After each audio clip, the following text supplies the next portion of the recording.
everyone, and welcome back to another manga volume review. I am the Rat, and this is The Rat's Nest. Today we are once again diving into Berserk, volume 16 now, right? Yes, volume 16. First volume of Deluxe Edition, volume 6. So I'm making my way through. One volume at a time. I certainly am. This was a very good volume. I thoroughly enjoyed it. I enjoyed the conclusion to the Lost Children chapter and the little Farnes chapter, the Holy Night chapter, whatever it's called. I can't remember off the top of my head. Whatever that's coming next, I really enjoyed the beginning of that. So let's get into my thoughts on some of it. So wrapping up with the Lost Children's arc, I really enjoyed it. I really enjoyed everything that was done there. In terms of the wrap up, there was some really cool action. Obviously, this was more of a Nuts volume, right? Nuts was pretty darn cool. The final fight between him and the elf lady, Rosine. I think her name is Rosine. But the battle between Nuts and Rosine was very, very fun. It was also very interesting. You had such great moments, such as Nuts being swarmed by fairies, and then deciding, how do I get them off of me? I know. I'm going to set myself on fire to kill the fairies, and I'm going to cut open one of the sacks and use the fluid that's in there to put me out. Okay. No, I'm eating what you're cooking right now, Miura. I'm eating what you're cooking, bro. Bro has put a platter in front of me, and I am loving it. I'm loving it. There's great moments, and then obviously the direct fight where she gets the stinger and she's trying to go after him, and he can't hit her. And then that was an interesting little thing where he's like, why can't I hit her? And she's going through, right? So he gets a pretty good. So he's like, I need to hit her. I need to get at her a little bit, that kind of thing. Yeah. So he lands a good hit or two, right? And then he goes, and then she's like, everything's burned. Right? All the elves are dead, and all my stuff is burned. Though whatever, I can fly. I can go get a new place. And then she transforms into her full demon form, which was cool. It's a big bug, right? A big wasp, bee, something. It's a big insect, right? Because that's ultimately what these little elves were, right? They're insects, so it makes sense that this is like her true demon form, right? And so she starts going after Nuts a little bit with her huge stinger, and he's like, okay. He's like, I can work with this. So what she's doing, she charges at him, and he like crosses his arms, and she like penetrates his first arm, bounces off of his metal arm, takes him up to the sky, and she's like, haha, now you're gonna die. And he's like, okay. And then he shoots her with his hand, and it's like, okay, that's kind of based.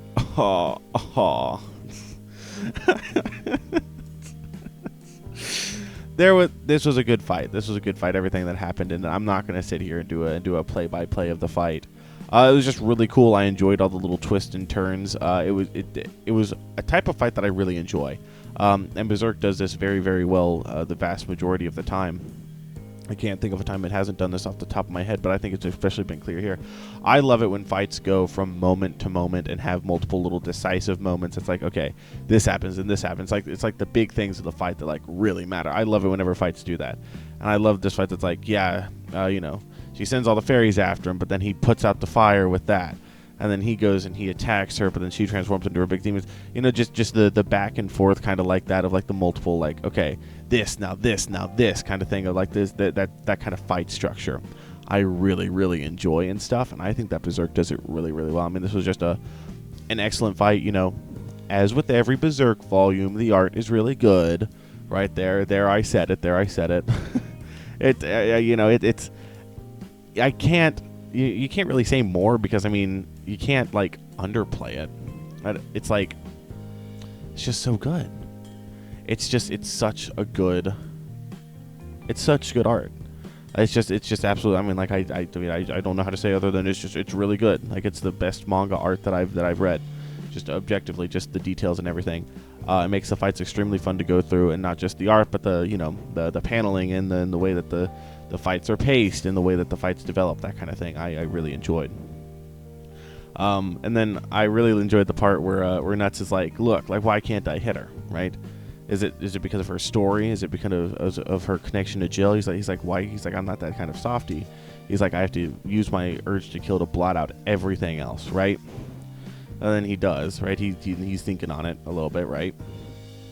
And then he's like, wait a second, Jill, what's she doing here? She's kind of looking a little vulnerable. Hey, you're kind of mature for your age. He's like, hey, I got something devious is cooking. Something absolutely diabolical is cooking in my kitchen now.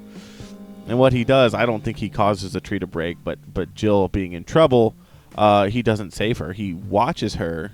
Rosine comes to save her, and then because Rosine's been like, look, as long as I have Jill, I can start again. Like, that's all that I care. I don't care. Your move, my move. I don't care. That kind of thing. And Nuts uses this opportunity to then attack, and then she's wounded. She's wounded pretty darn good here. She's hit pretty decently here. And by, of course, she gets hit pretty decently, I mean we get a double page spread of her being stabbed. And she flies off into the sunset with Nuts, and then she drops him, and she's like, I hate you, I'm going to get you. And she goes to stab him. And she does stab him, but he allows himself to be stabbed through the mouth, right? So that she's there. And she looks terrified, and then he just slashes into her, bro. Dude, Nuts is kind of strong. Nuts is a little bit strong here, right? Like I said, this entire fight, I really enjoyed. You have her fall down. You have Jill go up to her. And you have a very nice interaction between her and Jill. I really enjoy well, we get the conclusion of Jill's character a little bit later, but I really enjoyed this little interaction where she's like, look, this is a real fairy. You know, and obviously Rosine is an awful person, right? She has killed and kidnapped who knows how many children, has killed who knows how many people with her little elf swarms, right? Who knows, right? At this point. But it still is nice to hear her, you know, she's like, there weren't any elves here. I waited and I waited. And her parents came looking for her, and her dad still yelled at her and hated her. That's when she broke, and then that's when the Behelit activated, right? You have that, and then it's really nice to see Puck be like, no, there were elves here. At one point, I don't know where they went, but there were elves here at one point, I can tell. And Rosine is like, you're lucky, Jill, to have found an elf. And then Nuts arrives. And he's like, I'm killing her. I'm killing you. I don't care. I'm running after you full speed. I'm killing you. And Jill's like, hey, yo, wait, chill. And then he's about to do it. He's just like, I'm gonna kill her. I don't care. He's about to do it. Jill jumps on top of Rosine and then Nuts might still do it. Then he gets shot. He takes an arrow to the knee. Uh-oh. Wonder if that's going to happen. I think he takes an arrow to the side here. He takes an arrow to the knee later. He takes an arrow to the side, kind of throws him off balance. And we get to see that the Holy Chain Knights have arrived. Or the Farnese Knights, right? I think they're the Holy Chain Knights. It's the Knights of the Holy Sea. But they arrive, and they're like, oh, we finally got him, the Black Swordsman. Oh. And then Nuts has to get away. He has to skedaddle on out of here, right? Then Rosine is like, I gotta get home, and you know, it's a little scene of, you know, the last fleeting remnant of some humanity before her soul is forever consumed by hellfire. Which, you know, it's sad. It's sad to see a child pushed to that point. You know, now that's not excusing everything that she's done, but it you know, it is kind of, you know, it's like, dang, like, I wish that things didn't have to be this way, you know? Like I wish things didn't have to turn out like that for her. I wish she could have been happy. I wish she could have found her place. But you did kind of murder children, and that does kind of put a whole damper on the redemption thing. But Nuts might be redeemed, and he's killed a lot of children. But that's kind of not his fault. There was one that was his fault, but kind of not his fault. I don't know, right? And so here we get the end of the Lost Children arc. The Holy Knights are chasing after Nuts, and Puck is like, well, Jill, what are you gonna do now? Well, her father's like, you gotta come back. And then she actually stands up to him, and she's like, no, go back, I'll meet up with you later. So he stands up to him, which shows a lot of good character development, right? And she goes and she finds Nuts, and Puck's like, why? And she's like, it's not right leaving things like this. She goes, I really enjoyed her whole conversation with Nuts, where basically she was like, come with me, right? Or let me come with you, right? I won't hold you back. Just let me come with you. Let me be by your side, right? And he's like, look behind me. Look at the shadows, right? This is my world. This is where I'd take you, right? This is the land between the life and the death, right?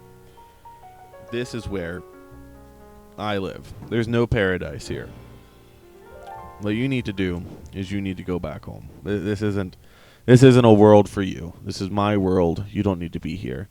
There's only pain and suffering here. There's no happiness or anything to be found here. And obviously she's a bit saddened by this. He leaves. He's like, go home. And she's like, I don't want to. Like, there's no home for me to go that I want to go back to. He's like, you need to go home. And then that's the last that she sees of Guts. And then you get Puck talking to her a little bit more. And basically, she's like, I'm going to go home, but I'm going to fight tooth and nail to change, to create my own change, right? I can't go with Guts. And also, if I don't do anything, then my world is never going to change. That was the whole thing last volume, right? She was like, nothing's going to change. I need some sort of change. She was, maybe expecting Guts to make that change for her, or Rosine to make that change for her. But now, after everything, she's like, I'm going to make change for myself. I'm going to go out there, fight tooth and nail for the change that I want. And I really like that character arc. I really do. And Puck says his goodbyes to her, and she's like, why are you sticking around with him? And Puck's like, I just can't leave that idiot alone. I love Puck. I seriously love Puck. I love his relationship with Guts. That whole thing. It's really good. It's good. But then they say goodbye, and Jill goes home to forge her own path, right? And I think that's what her character arc has kind of been. It's a girl with nowhere to run, who believes she can't do anything to change anything, learning that she can. Seeing that, and she's like, it's not like after Guts left, she was like, it's not like beautiful. She said, I can't fly. She said, there's no sight as dazzling as that. All I can do is crawl upon the earth. But it is calm, like the calm after a storm. It's like, okay. Nuts has come in, he's come through, he's done his part, and he's gone. And hopefully in Jill's life, she's able to make that change that she needs. I think she will be able to. I don't know if we ever see her again. It'd be cool if we did. It'd be cool to see her down the line. But I don't know. But I really enjoyed her little character arc. I really enjoyed her character throughout this entire thing. Her and Rosine this was just a really great arc. Rosine was a really good villain, a really good little demon for them to fight. Jill was a really good supporting character. Nuts was nuts. Nuts went berserk. How does I can't remember what I Googled, but I Googled something about Berserk today, and one of the things was, how did Berserk lose his arm? I'm like, dude, Berserk did lose his arm. That's so true. And here we get kind of to the second half of the volume with the Holy Knights. And it starts off, and we get to see Skeleton Knight, right? And he's walking through the carnage of the Misty Valley. And he's like, all right, guys. This place looks pretty bad. Is that guy going to be able to walk through this path as a man, or... And he doesn't say anything, but it's like as a demon, what you call it. And he goes around, he finds the behelit, and he eats it.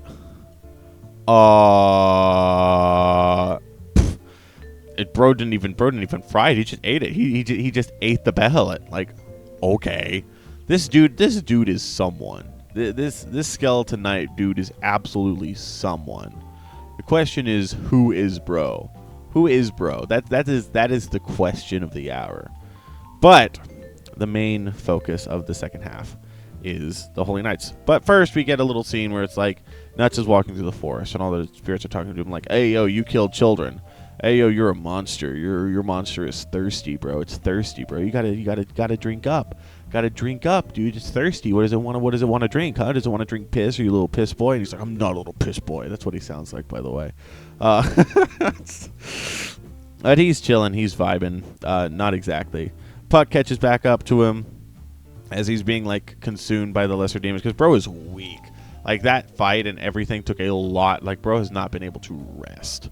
Bro is weak. Bro is feeble. Bro is flabbergasted. And bro's like, here, right? All the things were overtaking him. Puck shows up. He's like, "Hey, yo, Well, Puck starts, he gets his little ball, and he's kind of swinging around. He's defeating them. He's like, hey, if those things are stronger than... I love that panel. He's like, they're stronger than Guts. I'm stronger than them. Therefore, I'm stronger than Guts. And he's swinging around. He's defeating him. Guts wakes up, and he looks at it. And Guts is like, what are you doing, you little scamp? And he's like... He starts laughing. He's like, I can't even take you seriously. He's like, there's no point in it. And that's good. It's good to see funny Nuts Man laugh at Puck.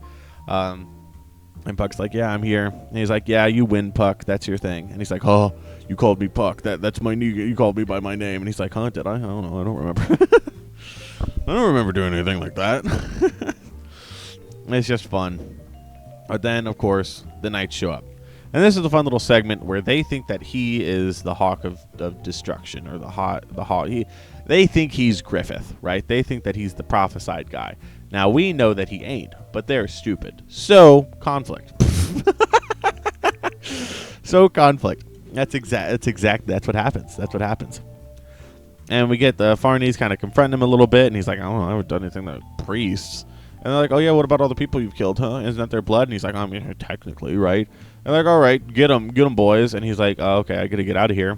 He tries not to kill him at first, but what he does is he blocks the thing, and he realizes he can't control his sword because his hand's kind of screwed up. And also he is, exhausted. And he's like, I got to get out of here, right? I can't fight these guys. He goes around. He has to kill a couple of them, right? He doesn't want, he doesn't care. He does kill them. They're like, oh, this guy that we're attacking, he killed us. Some of these guys are stupid. I love it. I think there's very interesting dynamic being presented here. And the secondary big knight guy to Farnese comes up and is like, allow me to handle it. I am a gentleman. I will duel you now. And Nuts is like, hey, I'm Nuts. We vibing and chilling or what? and then he goes berserk all over the place. It's so stupid. But yeah, so Nuts is fighting. He's backed into the corner, and he's like, okay, well, I can't really fight this guy right now, right? This guy is pretty seriously strong, right? I can't fight him right now. I'm too exhausted. I can barely hold my sword, right? My vision is blacking out. It's like I really just got enough in me for one last burst of energy. So what I got to do is I got to take out the head. So he goes after Farnese. He's about to get her. She kind of holds out her sword. You can tell that she's is extremely inexperienced. And he gets shot in the leg, in the knee. And I don't think we know where this is from yet, which is very interesting. I don't think we know where it's from yet. I don't think anyone, maybe the blonde guy that's like Farnese's assistant would know, or would be able to. But he falls, and she kind of stabs him in the shoulder a little bit, and then that's it. That's his energy, right? And she's like, did I get him? But they capture Nuts. They take him back to the camp. Farnese kind of interrogates him. She likes it a little too much. And Nuts is like, have you ever met a god? And she's like, you're a heretic. And he's like, look, I don't care. I don't like you. You're ugly. Give me $200. And then she proceeds to whip him, and she kind of likes it a little too much. And then they come to take him out to the rest of the prison or whatever. And then that is the volume. And I will say, I turned to the page, and I saw the 17 on the next page to signify that the volume ended. And I was like, oh, my gosh, I just want to read more. But I needed to record it for my lovely audience. All three of you that are still listening, thank you so much. Sounds like I really appreciate it. Thank you for sticking around this long. Yeah, and so overall, I mean, I'm really looking forward to this arc, to the arc with Farnese. And then, of course, next volume, we get the funny Berserk moment that I've been waiting for ever since I started it, right? I cannot wait to get full context for it. It's going to be great. I'm really looking forward to it. I'm really looking forward to seeing how the Knights go, because they're pretty naive and they're not strong. I'd say the only one with any real fighting talent is the guy that Nuts fought, and even, I mean, at full strength, Nuts demolishes him, right? But I'm looking forward to where Farnese's character goes. Obviously she's kind of stupid, and I don't think she's stupid so much as extremely naive. And so I wonder what kind of horrors are going to be introduced to her through Nuts. Obviously, we're going to get some horrors starting pretty soon next volume, because the night falls, and he's like, this is going to be a bit of a challenge. And Nuts is like, they're right behind me, aren't they? Bro's chilling. Bro's being chilling. But yeah, I'm really looking forward to next arc. I think it's going to be I think it's going to be a lot of fun. I think some people are going to have more fun than others in this arc, in this upcoming arc. So, if you're this far in the video, obviously there's something likes. Make sure to like, subscribe.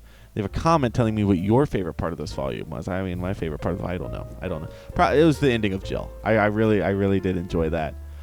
Just it's odd to have such a wholesome moment in Berserk. To have a moment that like kind of fills you with hope like that. It's kind of rare to have that. It was a nice breath of fresh air. I really enjoyed it. Yes, thank you all for watching. I hope you all enjoyed. We'll see you all next time. Bye-bye.